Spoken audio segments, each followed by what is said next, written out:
Hello, everyone. I'm Evelyn Farkas, the Executive Director of the McCain Institute. Welcome to Authors and Insights here at the Barrett and O'Connor Washington Center in Washington, D.C., where the McCain Institute is housed. We hold this periodic book conversation with interesting authors who have something to say about the mission that we consider near and dear to our hearts, working here on the legacy of Senator John McCain.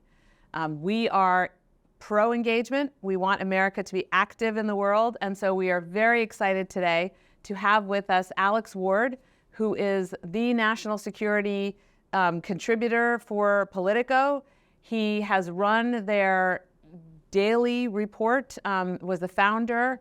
Before that, he worked at Vox. Before that, he was at the Atlantic Council. What I think is most interesting about Alex is that, and new, of course, is that he's the author of this book called The Internationalists, The Fight to Restore American Foreign Policy After Trump. I will say, Alex, welcome. Yeah, thanks for having me. Happy to be here. You are, with this book, I'm going to go a little out on a limb.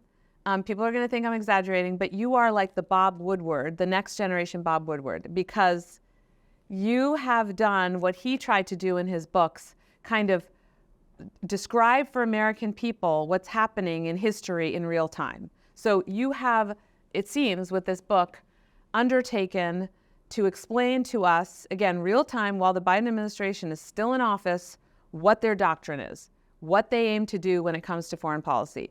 And you centered the book, of course, very much on the National Security Advisor, Jake Sullivan, because I think, as you rightly pinpointed that as a fulcrum for decision-making and execution in the Biden administration. So I want to really commend you on this book. It's really readable. It's full of characters. I know many of them personally, and the ones that I don't know personally, I wish I did, like the young man who was involved in evacuating, Sam Adelson. Yes, Sam Aronson. Yeah. Aronson, who was involved in evacuating Afghans. So I want to just say thank you for writing this book. I'm sure you will have opportunity to update it. Because you had to have a cutoff. I can tell already your cutoff was somewhere maybe a year ago or more. Almost exactly this time of year ago. Okay, so you have Israel and Gaza in there, Yeah. but not with the latest conflict. So we don't have a lot of time, but what I want to ask you first is sort of what made you decide you wanted to write this book right now? Well, first of all, thank you for the Bob Woodward comparison. I share half of his last name, so but I didn't think it would go that far. So I should leave now, honestly. But why do I want to write this book? So the initial conception actually wasn't to write this style of a book. It was to write about just the first year of Team Biden. And the reason was, every president has a lot more flexibility in their first year to act than in any other. And the difference between Trump and Biden on foreign policy at the time seemed like it was going to be really stark. And so that's what I was interested in. But then two general things happened. The first one was there was a surprising amount of continuity between Trump and Biden. Right, there's a surprising amount of Trumpism in Bidenism, let's say. I'm sure the White House prefer I use populism, but I use Trumpism. So I was sort of interested in that. I wanted to follow that through. And the other aspect, of course, was Afghanistan happened and Ukraine was happening. And in talks with my publisher and others, it was like, this is a story that needs to be told even further than just the first year. So then it became, from a kind of more analytical, what was continuity, what was change, it ended up being a really reported book, an inside the room look at how this administration thought about how to deal with the world and how they thought about moving on from the Trump era and finding in surprising ways that they couldn't really. And they needed to adopt, and if they really wanted to think about how to, let's say, engage the 21st century in a broader, more holistic way, that they actually needed to infuse some of their doctrine, some of their thinking with elements from the Trump years. Okay, so can you elaborate on that? Because you start the book off by describing Jake Sullivan and a couple of the other players, foreign policy experts, in exile. So during the Trump administration and then the run-up to the campaign in 2020 and then before they get into office. They're trying to come up with a foreign policy for the next president. At that point, they don't know that it's going to be President Biden, a man that they know very well from his service as vice president. So can you talk a little bit about what their thinking was then, coming out of the Clinton campaign, watching Trump? What was the doctrine that Sullivan thought that he was developing for his principle? Yeah, I think it's important to know that the Biden doctrine, what it's become or what it became and what it's become, is born out of the trauma of the loss to Trump. And Jake Sullivan is right next to Hillary Clinton as she's conceding to Trump. And he's thinking about, okay, Trump didn't win necessarily on his foreign policy views, but he didn't lose because of them either. He was saying some, pretty outside the norm stuff. And so he was kind of a one-man red team of traditional foreign policy. So Jake Sullivan, who, even though he's a Ivy League and Rhodes Scholar, he's from Minnesota. He, middle-class family. He calls himself dyed-in-the-wool, blue-collar. So how did this New York real estate billionaire beat him at populist politics or middle-class politics? And he spends 4 years with colleagues going around the country and trying to figure out what did we miss? What did the traditional foreign policy establishment miss? And he and others developed what they call the foreign policy for the middle class. I know you've heard it. Yeah. A bunch of people who follow this stuff have heard it. And the basic idea of it is, it's as simple as it sounds, really, is that any foreign policy decision that's taken, any action that's taken, has to be easily explained and sold to everyday Americans. So, for example, have to answer the question, why should the nuclear umbrella be extended to South Korea? Why does NATO matter to a farmer in Kansas? And they're really harping on this a lot when it comes to the defense of Ukraine, right? They're starting to talk more in these terms. But I think when you think of a Biden doctrine, their main goal really was a continuation of Trump, focus on the great powers, great power rivalry, keep smaller, quote unquote, marginal issues to the side, and find ways to update traditional foreign policy in a way that can be sold to the general public. Because we're now in this era where people aren't necessarily trusting of their leaders. They don't believe that Washington has their best interests in heart. And so now, even the things that were once considered sort of orthodox need to be sold hard and need to be explained in a pretty straightforward fashion. And so this is now sort of a messaging revolution, let's say, on top of what I would argue is a fairly prominent policy shift. Do you think they ever had a chance to do that? I think so. I mean, let's take Ukraine, for example, right? I mean, the way they're talking about it is fascinating. First it was, we're sending millions in defense of democracy. It isn't that great. And that's all well and good, right? But now they're saying kind of two main things. The first is if you don't stop the Russians in Ukraine, the Russians are going to go into NATO territory or just keep going. Yeah. And what does that mean? You send American sons and daughters to Europe. You send tons of money to a war effort. That makes life harder for the everyday American, right? Plus, let alone what happens to the global economy if such a big war were to happen. Then the second thing, we're sending our older weapons to Ukraine, which means our military is going to replenish it with newer weapons. And who's making that? People in Ohio and in Michigan and in Texas and in Alabama and elsewhere. Arizona, right? How dare I miss Arizona? Yeah. So in that sense, they're saying there's a tangible net benefit to Americans. And this is one of the questions when I was at the Munich Security Conference, and J.D. Vance was there, and he was making his case for why we shouldn't continue in Ukraine. And one of the questions basically asked of him was, well, what about the people in Ohio? Yeah. We're going to maybe lose out on jobs if the $60 billion doesn't pass through Congress. And his main thing was, well, this shouldn't be a jobs program, right? This is about geopolitics, and this is about strategy. But that's basically kind of the arguments he's been making.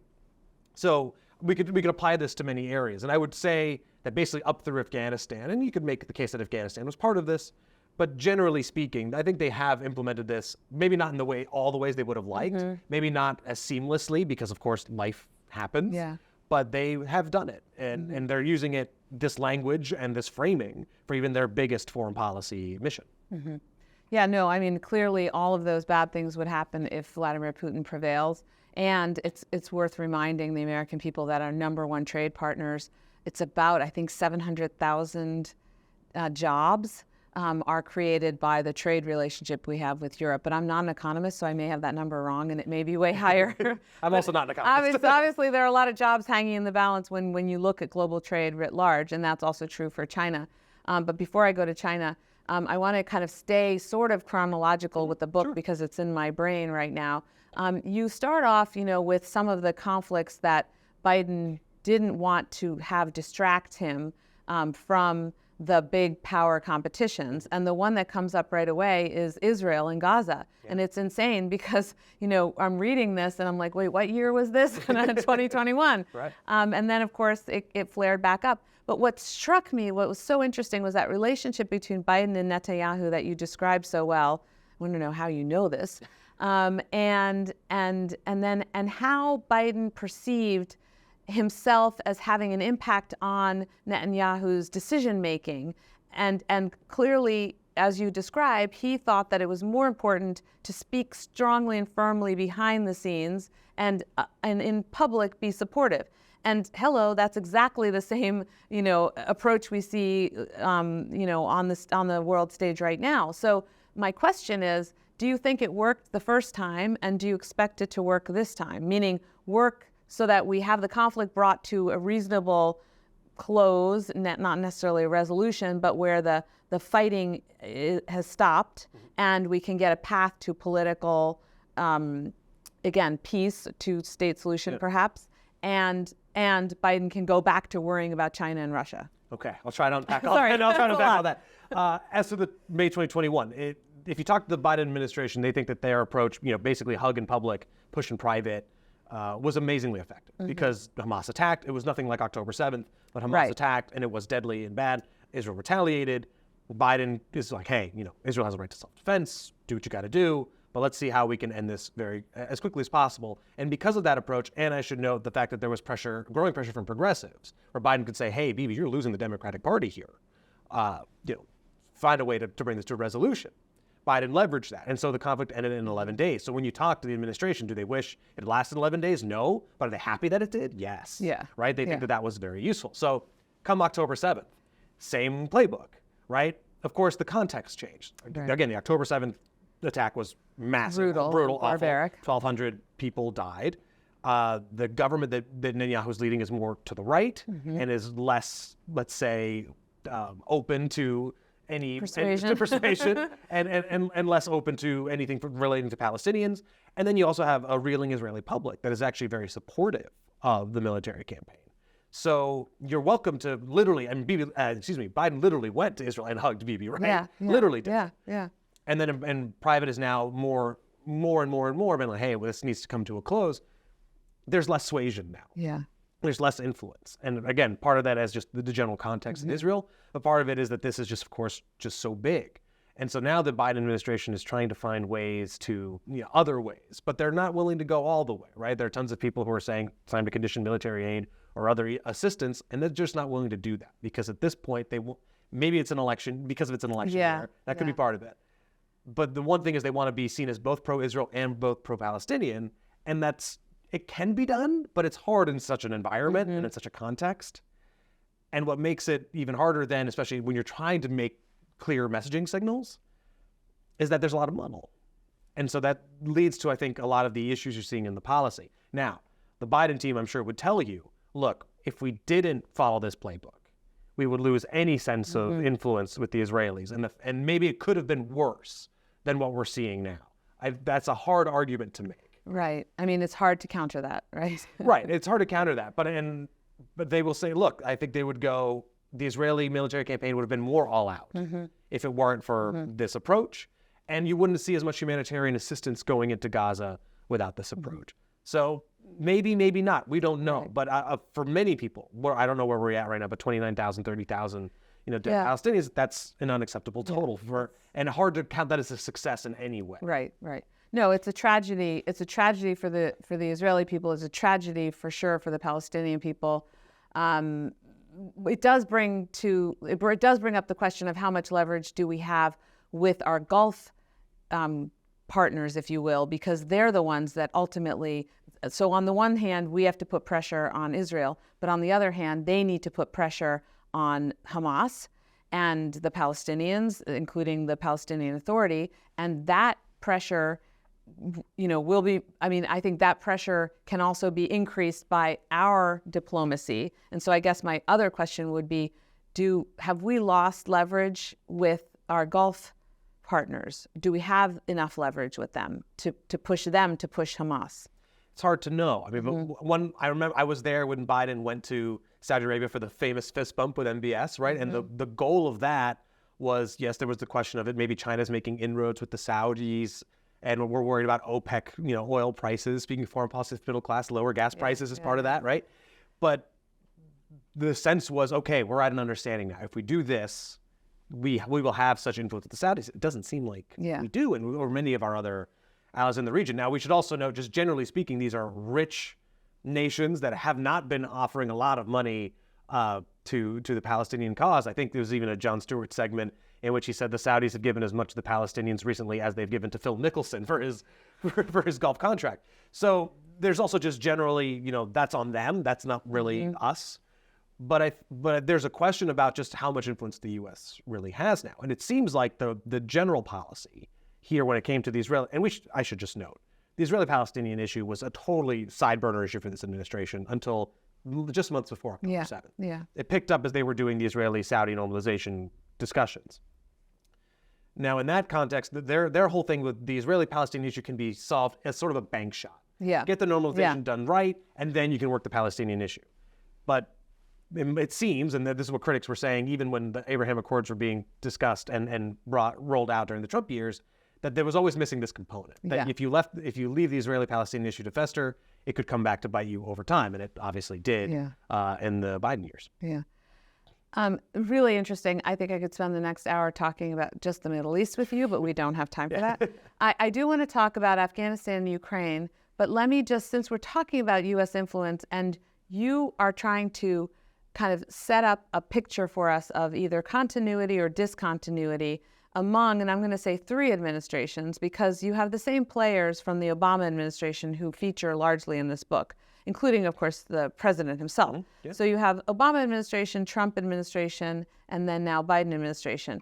Can you tell me, from the outside, there are a lot of similarities. And one of the similarities, some people would argue, especially kind of my friends from the right, and Richard Haas has argued in his writing, that we have retrenched, that we, the United States, were no longer comfortable with our own power, of course, largely in backlash to the Iraq War of 2003, which was launched by George W. Bush. And we've swung maybe too far to the other side, meaning we don't want to use our power, we want to disengage, and that philosophy has encouraged the bad guys. And so I'll ask you to comment on that before I get into Afghanistan and Ukraine. I'm kind of unconvinced by that argument, in part because it almost always hinges on whether or not we're involved in a conflict, right? Yeah. I mean, granted, I know that we can have a discussion about the free trade deals, which were not done, right? That were killed under Obama and have not been continued. Yeah. That's a genuine, that I think is a completely fair point, and there's no question that we're nowhere near the discussions about free trade deals anymore. We're sort of beyond that era now. And so one of my big views in the book is American foreign policy was kind of one way from the end of World War II to somewhere in the middle of the Obama administration. And we're kind of in this new era now that, depending on what happens in November, that Trump or Biden will really sort of end up defining at this early stage. But all this to say is that I don't buy the retrenchment argument. I mean, we were doing tons of stuff in the Obama years. You were there. Trump, despite his, I don't want to be doing foreign wars, I don't want to do trade, we were involved all over the place, right? We were doing all kinds of things. Abraham Accords would be one example. In these Biden years, you've got the climate deals at COP, right? The fact that we're going to move beyond fossil fuels. You've got NATO expansion. You've got, also under Trump, you had the free trade deal between Canada and Mexico, right? Or update of USMCA. So I don't think that's necessarily true. I think a lot of people, when they say America's retrenching, it's kind of a question about, well, where are we militarily committed? And I don't think that's the only metric. There's other ways to make that case, although I'd absolutely buy it on the free trade stuff. Okay. Yeah, I think sometimes it's brought up in the context of whether we're using our power to deter sufficiently. So not necessarily to fight, but are we showing our military first to strengthen our diplomacy? And is the failure to show that encouraging the bad guys? But maybe I'll just go on to Afghanistan. I'll let you off the hook unless you want to comment. No, I mean, I guess the only thing I'd say generally is we might be victims of our own success. After the world America made after World War II helped a bunch of other countries get stronger. And there was a relative difference. I mean, the difference between American strength and other countries was vast in 1945. It's no longer what it is. We're victims of our own success. There's only so much suasion we have, which is why I think you see the Biden administration, basically, their main critique of Trump is that, you can do a lot of that stuff you want to do. And in fact, we agree with you on China and other things like that. But doing it alone doesn't help. Right. And in this era, you need the force multipliers of allies. And maybe you always needed it, but you especially need it now when, the American globalized economy and many other reasons is you don't have as much strength to hit a Russia or hit a China as you used to. They have a lot more outlets than they used to have. I think that is an interesting argument to try to make with the American people. I don't know whether they would understand it, but the idea that you're safer in the company of friends if you have a posse. We used to say that, Russia and China don't have allies. Now they kind of have created these convenient relationships. Russia and China are working very closely together, but then Iran and North Korea adding to that mix. So it's become quite dangerous, although that is relatively recent. So if I could just ask you about Afghanistan and kind of what do you think the lessons were that the administration drew from it? It is, of course, almost heart-wrenching to read the history and sort of how they went in, of course, with the best intentions, the new administration, with regard to Afghanistan, thinking we need to, kind of wrap up our involvement, but not thinking that it would lead to withdrawal, the kind of withdrawal that we had. And then you, in your book, you talk about the conclusions the Europeans and others drew from that. Can you talk a little bit about what happened in Afghanistan and what you learned in the course of your interviews about how the world perceived that? Well, first I should say that Biden was going to make the decision to leave kind of regardless. That's where he was. But there was a genuine 4-month review where they thought about the decision. The military made its case, the Pentagon made its case to stay. They didn't convince Biden. There were certain allies that were saying, hey, if you want to leave, we all have to agree to do it together. Right? But what ends up happening is Biden makes a decision, we're out, without really allies being consulted. And you might remember there was that really awkward press conference between Blinken, Austin, and Stoltenberg, in which the Austin and Blinken kind of tell him like, hey, by the way, we're leaving. And he's losing his mind, but now he has to go in front of cameras in front of people like me and say, oh, we went in together. It's all good. We're all fine. And you could just feel the tension between them. Yeah. And Austin was basically asked, look, it's known that the military wanted to stay, that was the advice for coming out of the Pentagon. And he said, look, we were heard. We made our case. Biden made his decision. Now we're going to execute it. So, but there was this sort of sense of unease. And when you saw what was happening as the U.S. left, which of course, we have to hold sort of two thoughts in our minds about this. One is, of course, 13 service members, were killed by ISIS. We saw the genuine humanitarian horror outside of the airport, and we did. In the end, we must front load. Americans were left behind, and Afghan allies of the U.S. were left behind, who were promised that they would not be. Right, and still, so many are living in the U.S. and elsewhere without any legal safety, if you will. No, that's right. And in fact, when Biden made his decision, in part it was based on intelligence that it would take 18 to 24 months for the Taliban to come back to power. Obviously that, it was much shorter than that, which led to a lot of improvisations and one State Department effort to rebuild the program to bring Afghan allies home just didn't have enough time to get that up and running when it was mostly decimated in the Trump years. But we also have to hold the other thought in our head, which is, despite all that chaos and all the devastation, they were able to pull off one of the greatest airlifts in history, if not the greatest. 120,000, 124,000 people were whisked to safety along with allies. And that takes a lot of logistical and coordination effort. And also getting them to lily pads around the world. Does that mean it was a perfect solution? No, it was an improvisation at a horrible time.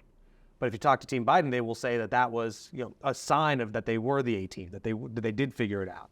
I'm saying that's how I see it. I'm making a skeptical face because I was one of those citizens getting signal messages from Afghans on the ground, help me get out. Then, okay, organizing, now you have to go to this bus at this place and say this thing.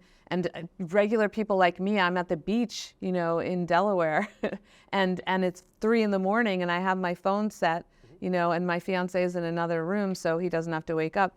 So I do think, I'm not sure whether I would call it a well-oiled government operation, because you have to acknowledge all the people who contributed who weren't even in government. There's no question. In fact, also McCain Institute fellow Tom Malinowski and Jack McCain himself and Cindy McCain, they airlifted hundreds because it was Afghans who had served with Jack plus their families. Right. So I mean, it was a major citizen effort as well. And one of the guys who I profile in the book is a guy named Sam Aronson. Yeah.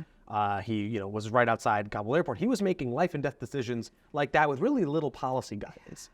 There's a heart-wrenching scene in which, one person comes up to him and has the papers, and he basically says, you've got 10 seconds to decide whether you're coming in the airport or you're staying behind with your entire family. And if you go in the airport, you're probably never seeing your family again. And you described that so well. I mean, you really feel for the guy, later on as you're reading. I won't give it away, but keep going. So all this to say is that, anytime the Biden administration says, Afghanistan was a success in the airlift, it is true in that logistical sense. Yeah. But in the grand picture, it was not great. Yeah. But you still talk to them today, and one of the newsier items that have come out of the book, Axios did a story on this, was that Biden to this day still thinks it was the right decision. It was the right strategic decision to leave Afghanistan, despite, of course, what we've seen for the plight of women in that country, and that no one offered to resign, and he asked no one to resign during that whole ordeal. So when you ask them today, was it the right move? And they'll say yes. Do they wish, of course, the optics were better and that it had gone more smoothly? Of course. But they will say that, look, with all that's going on in the world, Israel, Hamas, Russia, Ukraine, China, et cetera, isn't it better that America's out of a war that it couldn't win for 20 years? That's at least how they think of it in the grand scheme. Yeah, I mean, clearly the decision to withdraw, I think, is broadly accepted and acceptable to the American public to this day, and it was then. I think, obviously, it's the way that it happened and the non-consultation with the allies, which you described. And then, unfortunately, the conclusions that other bad guys derived from it, they developed bad intelligence in the Kremlin, potentially because of this. And in your book, you also talk about Europeans who were saying they thought that we, the West, looked weak because of this withdrawal. So what struck me was I had kind of forgotten the early days of the relationship between Biden and Zelensky. Yeah. And that is fascinating and I think new news in a way because it wasn't covered so well before. So the fact that Biden was kind of giving him the Heisman all along, he's got Afghanistan, he's got to worry about Afghanistan, he's relatively new in power, he wants to be able to have a conversation with Putin and with Xi. And Ukraine, he feels like he's kind of proven his bona fides on Ukraine. So he's trying to just kind of put that to the side. But Zelensky takes it really personally. Yeah. And frankly, we're kind of, I think we've gotten used to the status quo on the ground in Ukraine. So the packages of assistance, et cetera, they're not the types of packages you would have if you think Vladimir Putin's going to conduct a full frontal invasion. Right. So can you talk a little bit about kind of that time frame and where you think Putin miscalculated in understanding our foreign policy? Yeah, I mean, to what you were saying, if there's a newsy element about this in the book, it's that we sort of generally knew, sort of, that Biden and Zelensky were on the best of terms leading up to the invasion. We didn't know it was this bad. Yeah. It was really, really rancorous. And part of it was that Biden made a calculation that if I can sort of talk to Putin and get him to understand our red lines, then I can leave the Russia bit to the side, right? We've already done New START. We've renegotiated that. Ukraine is kind of at this stalemate. We know Crimea has been annexed and the East is sort of frozen. So I'm going to let Putin know, hey, hands off Navalny. Don't do anything more in Ukraine. No more solar winds attacks. No more election interference. And we'll understand each other, right? And this is the conversation they had in Geneva.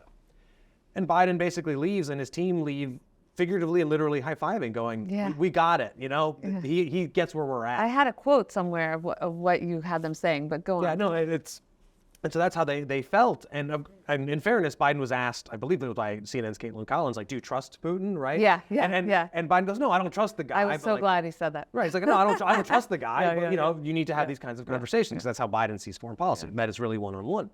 Now, this whole time, right, as they're preparing this summit, Zelensky's like, what about me? What about Ukraine? What happened to us? And he's asking for a meeting, and he's, saying eventually he gets a call, and then he gets to come to the White House, but it's August, but it's after Afghanistan, and it just looks bad, right? Yeah.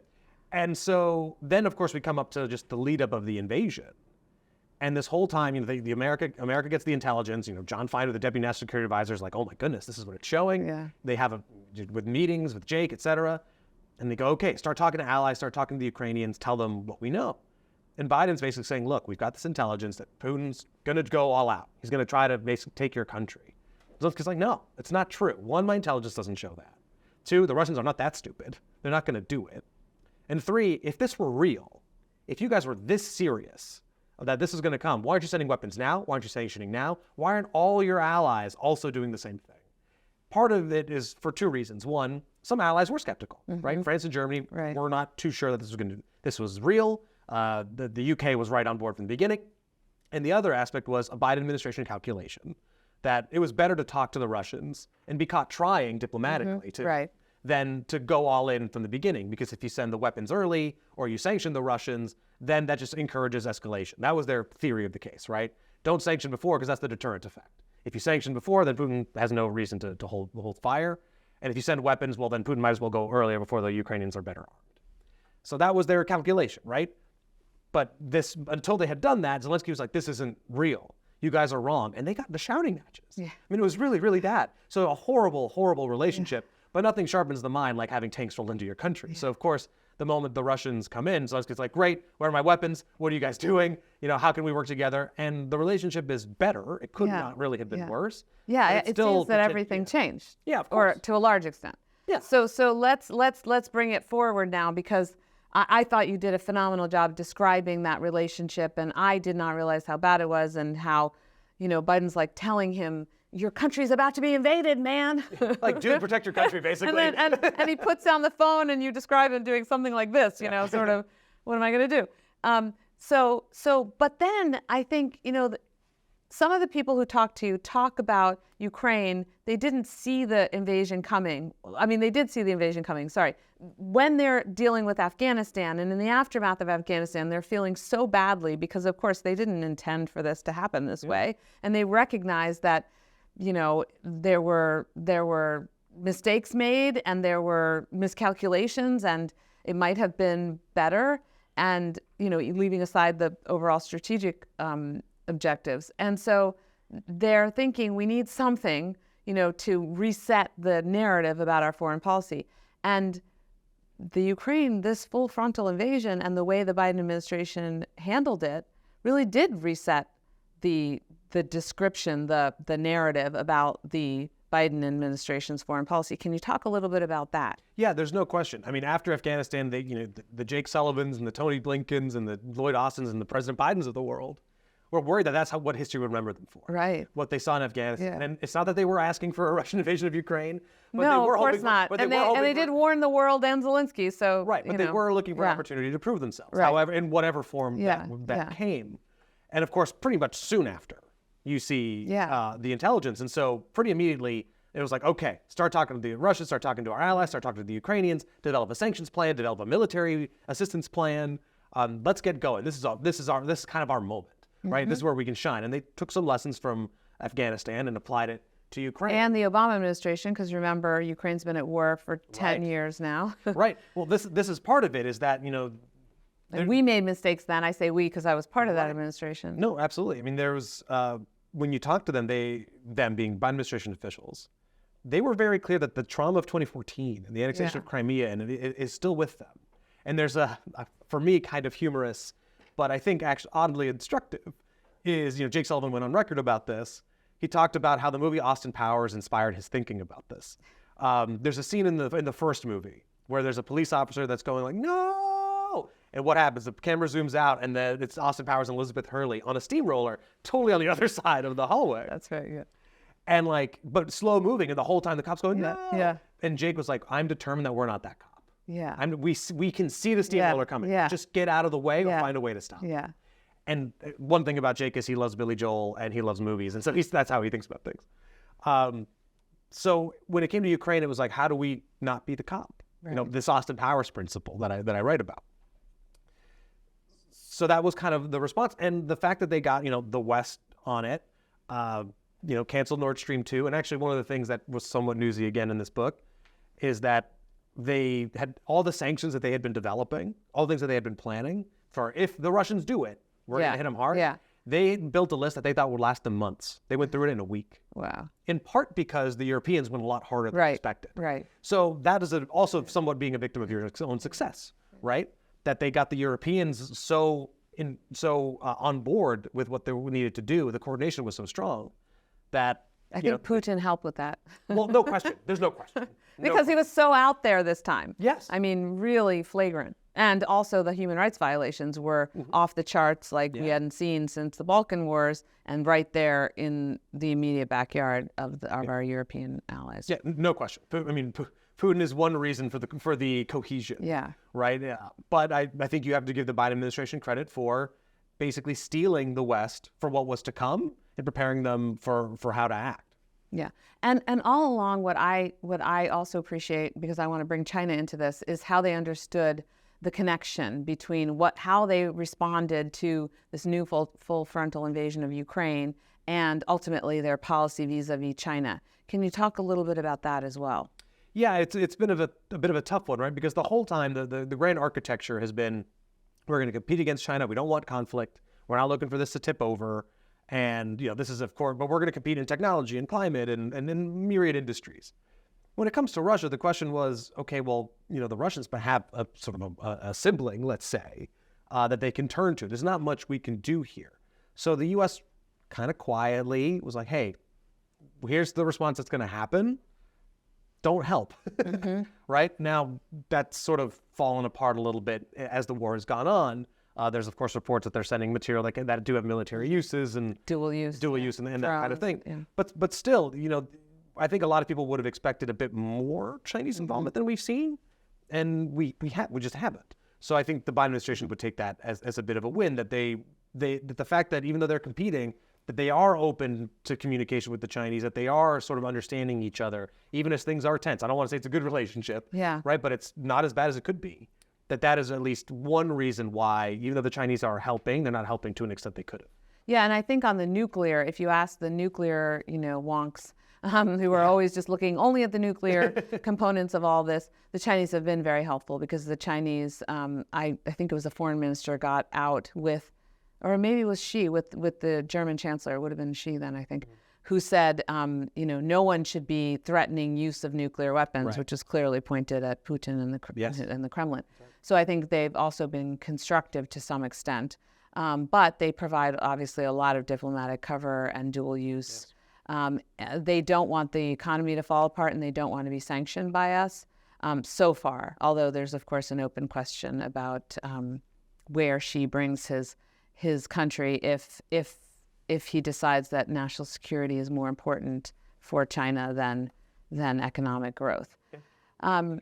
So if I can ask you, in the time that we have left, some questions, sort of some things that struck me also about the book that have less to do with the history and more to do with Washington, the players in Washington.